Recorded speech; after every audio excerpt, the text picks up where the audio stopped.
আসসালামু আলাইকুম রহমতুল্লাহি ওয়া বারাকাতুহু। আশা করছি আপনারা সবাই অত্যন্ত ভালো এবং সুস্থ আছেন।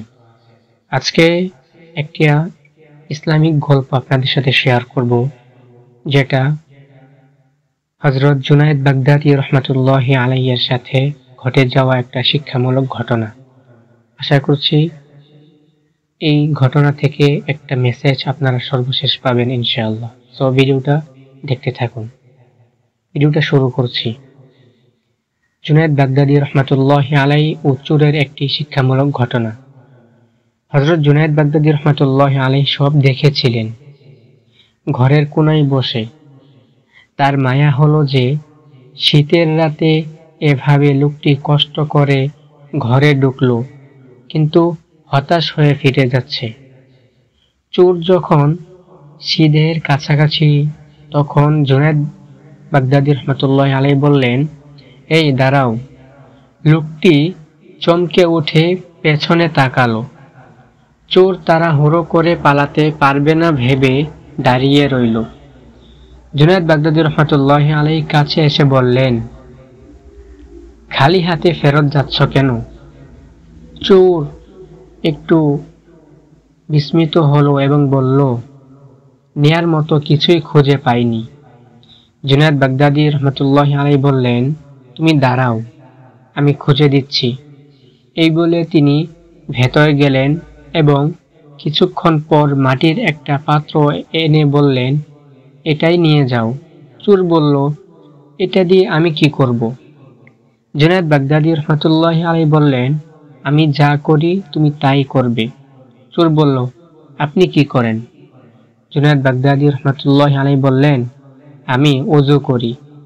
লোকটি বলল, আমি তো ওযু করতে পারি না। জুনায়েদ বাগদাদী বললেন, এসো আমি শিখিয়ে দেই। ওযু শেখার পর সে বলল, ওযু করে আমি কি করব? জুনায়েদ বাগদাদী রাহমাতুল্লাহি আলাইহি বললেন, আমি যা করি তুমি তাই করবে। লোকটি তখন বলল, আমি তো নামাজ পড়া জানি না। জুনায়েদ বাগদাদী রাহমাতুল্লাহি আলাইহি বললেন, এসো আমি নামাজ শিখিয়ে দেই। তিনি জায়নামাজে দাঁড়িয়ে লোকটিকে পাশে দাঁড় করালেন এবং নামাজ শেখালেন। এরপর দোয়া করলেন, হে আল্লাহ, তাকে জায়নামাজে দাঁড় করিয়েছি। আমার এইটুকুই ক্ষমতা ছিল, আমার ক্ষমতা এখানেই শেষ। তার মনের উপর আমার কোনো ক্ষমতা নেই, কিন্তু তোমার ক্ষমতার শেষ নেই। তুমি তার মনকে পরিশুদ্ধ করো, পাপ কাজ থেকে বিরত রাখো। দোয়া শেষ হবার পর লোকটি হাউমাউ করে কেঁদে উঠল। সারা জীবন অনেক ভুল হয়ে গেছে। পবিত্র জীবনের জন্যে অনুশোচনা বোধ এবং স্রষ্টার কাছে কাইমনুবাক্যে প্রার্থনা অনেক প্রয়োজন।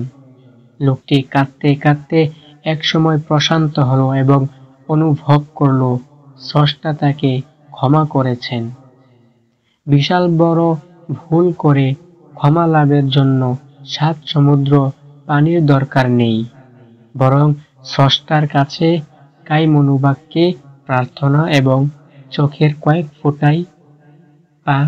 ফোঁটা পানি যথেষ্ট।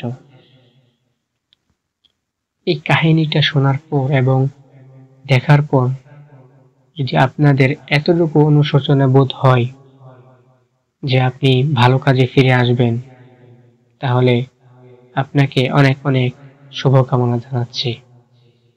এরকম আরও ভিডিও পাওয়ার জন্য চ্যানেলটা সাবস্ক্রাইব করে রাখতে পারেন এবং কমেন্ট করে জানাবেন পরবর্তী কোন গল্প, কোন ইসলামিক ঘটনা শুনতে চান। দেখা হবে পরবর্তী কোনো ভিডিওতে। সেই পর্যন্ত সকলের সুস্বাস্থ্য কামনা করে আজ বিদায় নিচ্ছি। আমি কন্ঠে ইউসুফ চ্যানেলের থেকে আলী ইউসুফ। আসসালামু আলাইকুম রহমতুল্লাহি ওয়া বারাকাতুহু।